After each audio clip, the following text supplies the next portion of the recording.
Anybody notice anything interesting? Anybody notice anything ugly?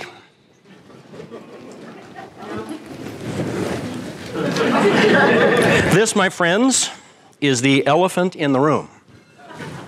I found it in a gallery in Asheville on a back shelf because nobody wanted it.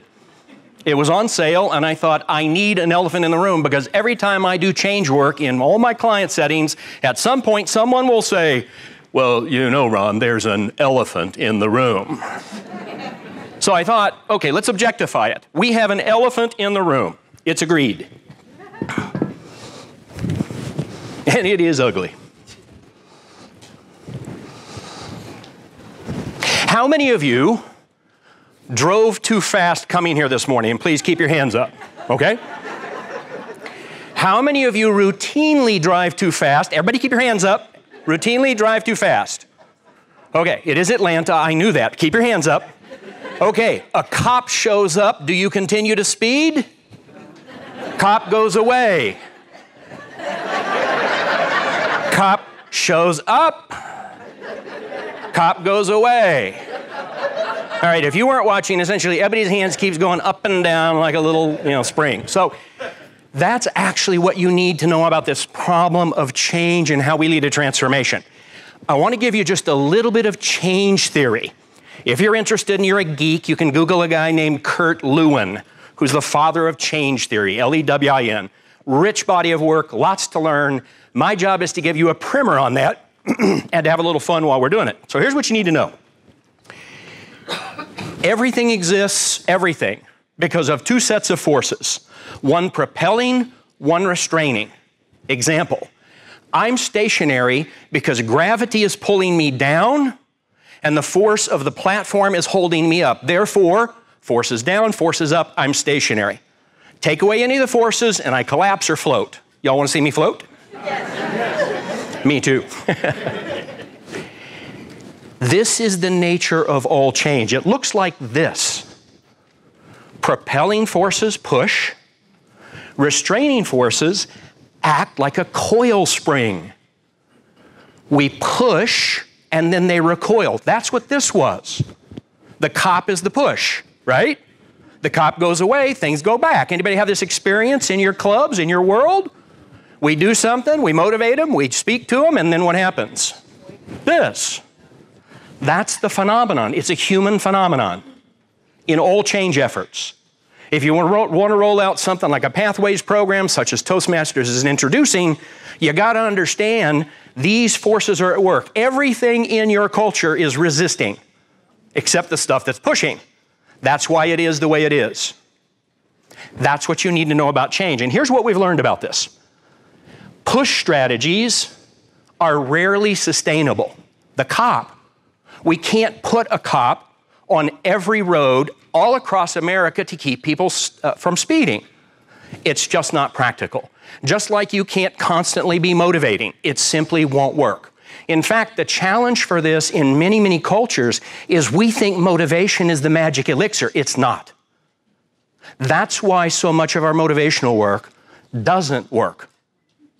Because we have got to deal with the restraining forces. We have to deal with the restraining forces. Typically, that's through things you usually hear like training work can do that. Knowledge. Doing things to remove obstacles. Many, many things we can do. Regrettably, most of us think that our job is to be the... Okay, let's see. How many of you think your job is exclusively to be the motivator? Good, you got the lesson. Actually, this is where leadership really gets the job done. It's actually easy to motivate. It's not so easy to deal with restraining forces. And so the result of this is you got to do both. So what we're talking about here is an ecology. Just in case you don't know what an ecological approach may mean, the ecological approach, a perfect example, I do a lot of work in public health, and one of the areas I've been working in for a long time is the prevention of tobacco use. 20 years I've been working there. And one of the scourges in tobacco use is young people starting. Let me tell you what the data, the most recent data I saw, says about that. Not because I'm here to preach about the sins of tobacco, but you need to understand this. It's an addictive process. If 100 young people pick up tobacco products before they're of the age of majority, where they'll make better decisions, 57 of them will be smoking on the day they die. Yeah, that's why the tobacco companies want to target young people. Most of them will be using the same products they used when they started. On the day of their death, 92% wish they were not using tobacco. Okay? So how do we tackle something like that? Every parent in America, every grandparent in America, every public health official says, don't smoke, don't smoke, don't smoke. That's motivational, that's push. So what we learned in that particular part of the world is if you increase the price because young people don't have money. Taxes, I know you hate taxes, they work. Restrict access, that's why people who buy tobacco have to show a card, their ID card, to restrict access.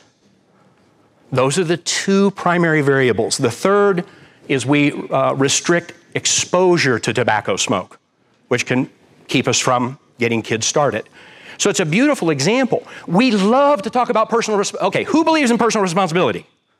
Do you know what the data says? It doesn't work because you are steeped in an ecology. And if we don't deal with the ecology, most people don't change.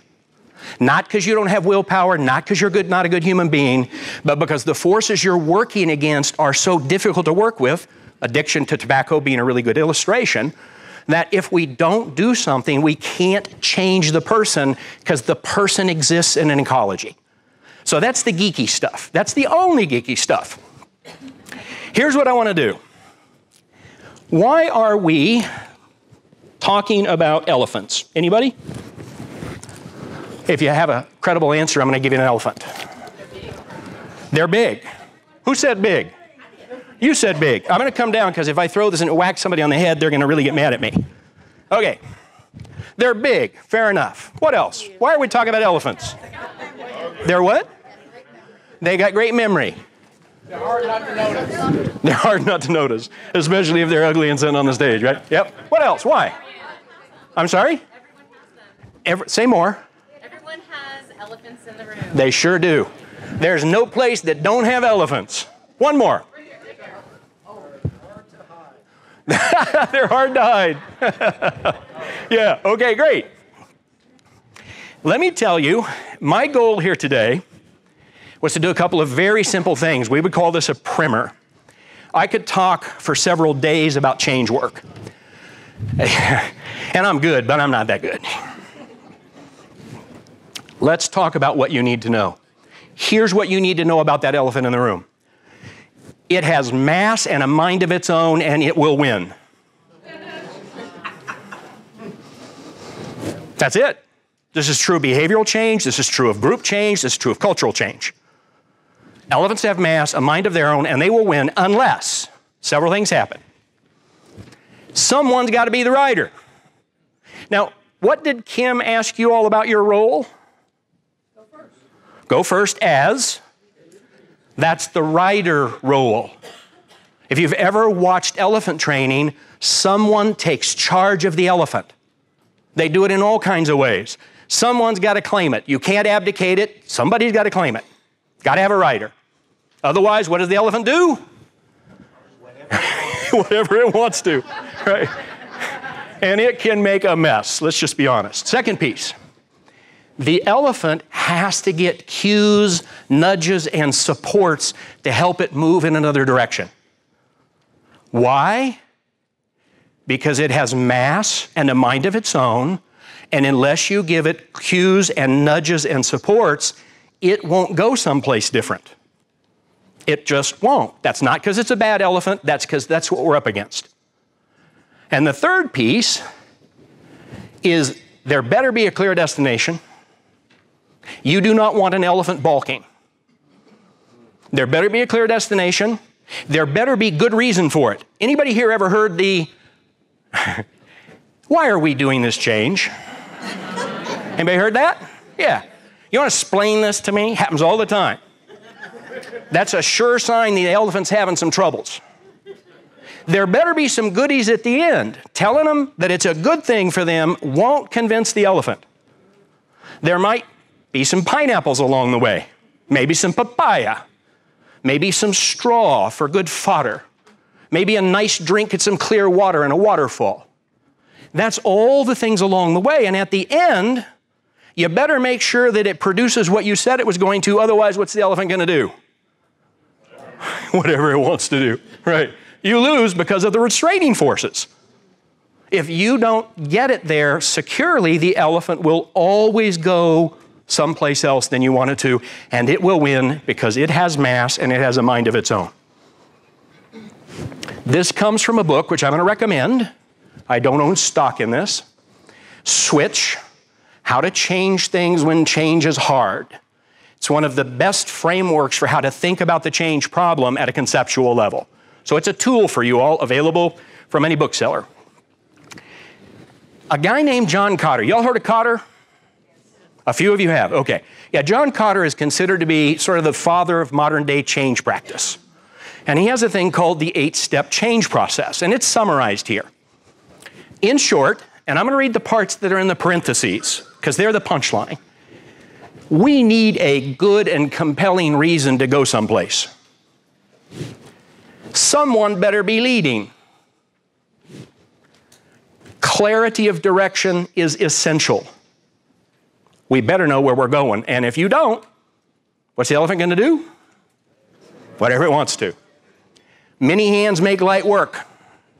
It is the rare leader in a volunteer organization that can create change single-handedly. Many hands make light work. Deal with the problems. Nothing is worse. Anybody? I had this experience. I tried the Pathways product. My first experience was I couldn't get there. I called the organization. They said, well, that's because your district hasn't adopted yet. And I said, okay, great. When can I do that? And they told me when. So I went on then, and I couldn't get there. Now, what's my elephant doing right now? What do you think it's doing? Right? I'm frustrated. My elephant inside of me. Turns out that you have to figure out how to pick the right club so you can get where you need to. Well, that was in my case because I'm multiple clubs. Some of you probably learned this. Turned out the link they gave me didn't work. You following? The elephant is not having a happy time right now.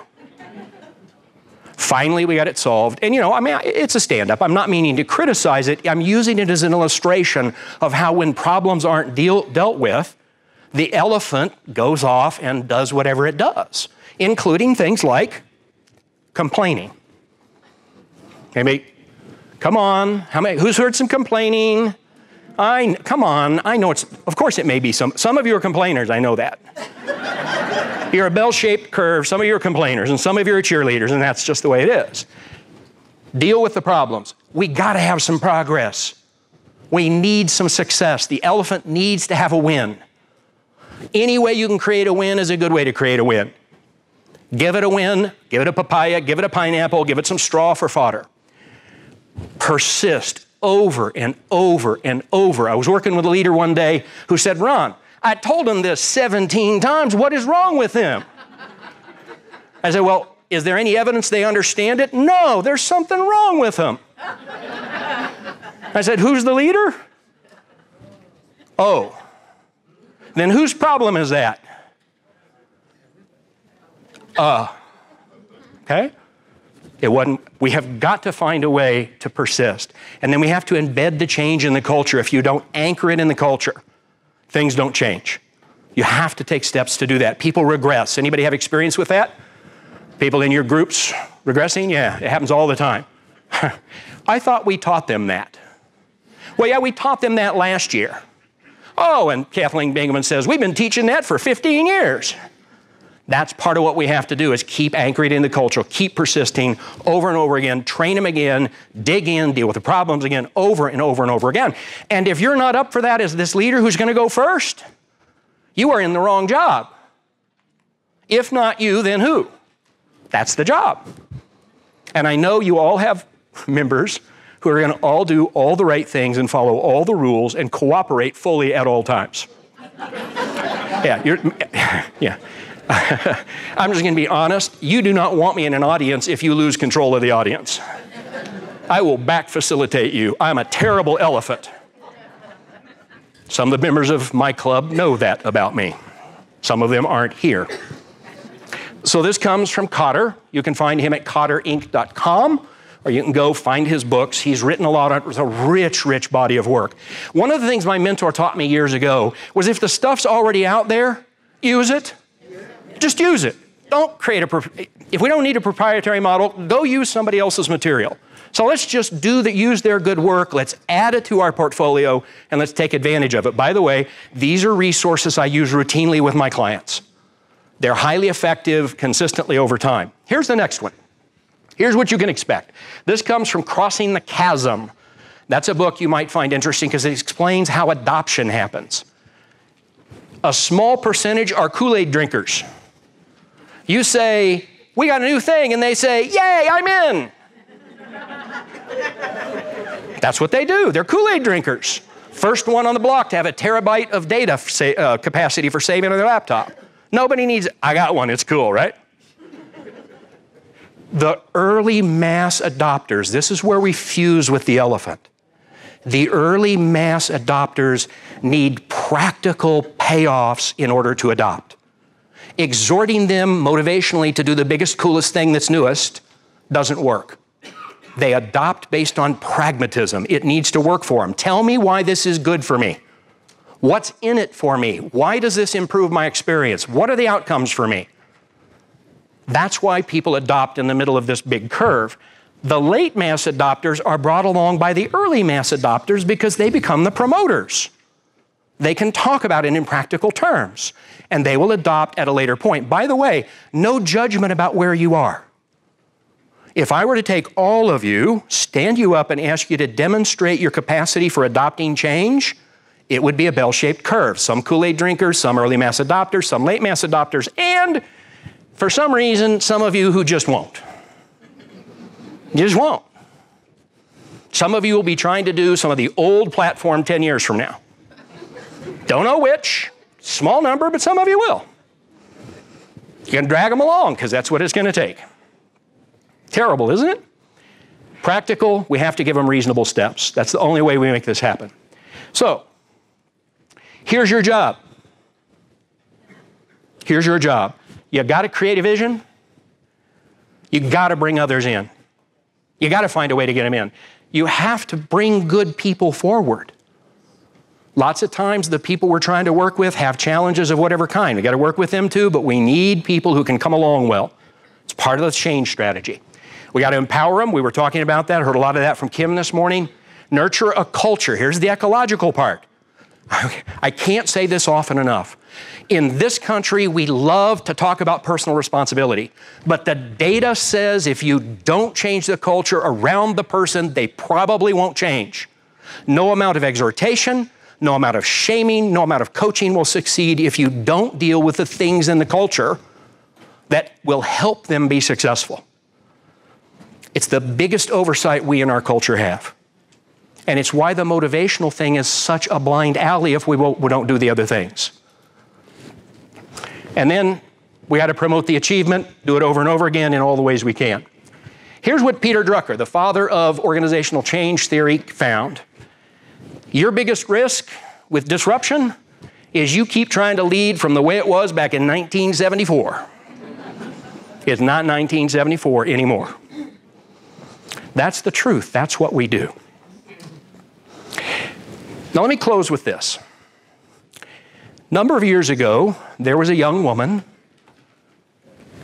She was studying creative writing at a university. Somewhere along the way, she decided she wanted to study biology. She studied biology. She was one of the founding members of what became the Fish and Wildlife Service back in the 50s. She wrote a number of books that were much applauded and actually resulted in a documentary on some of what she had learned about what she had found out in nature as a biologist. But then something happened. She bought a place to take care of some nieces and nephews who their parents died out in Maryland. And because of the work she had done, she began to discover that a product called DDT was devastating the fish, the wildlife, and the birds. And she couldn't stand it. She wrote a book.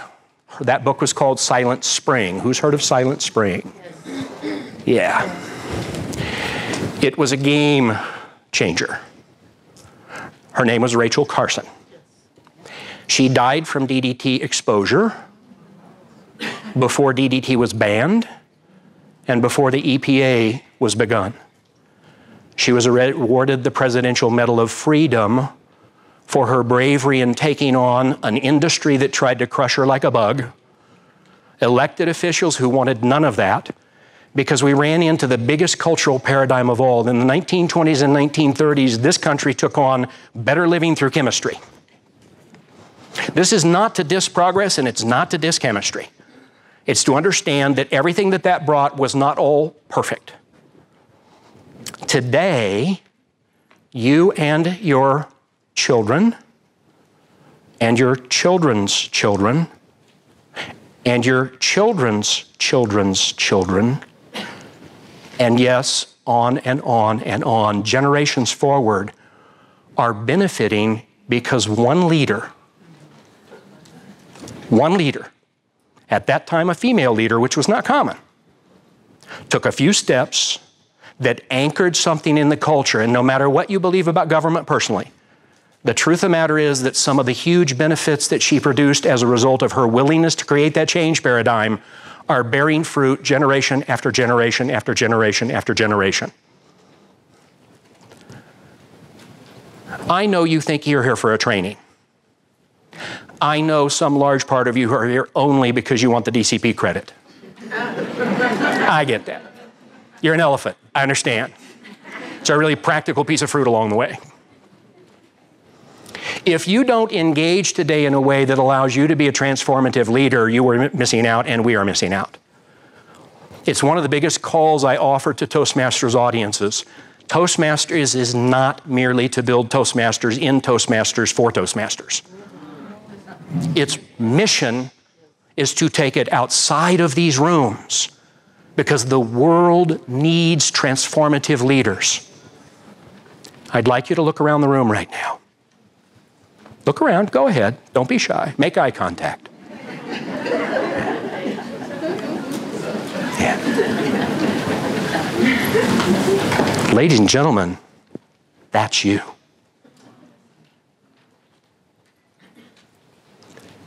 Get into those sessions like the world depends on you as a leader. It probably does.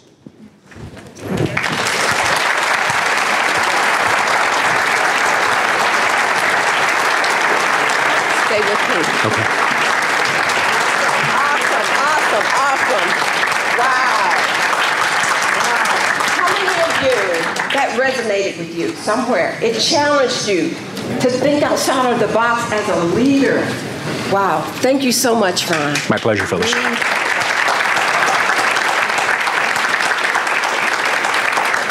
And on behalf of the district, we'd like to thank you by presenting you with this appreciation certificate to let you know how much you make a difference and how much we appreciate you. Thank you, Phyllis.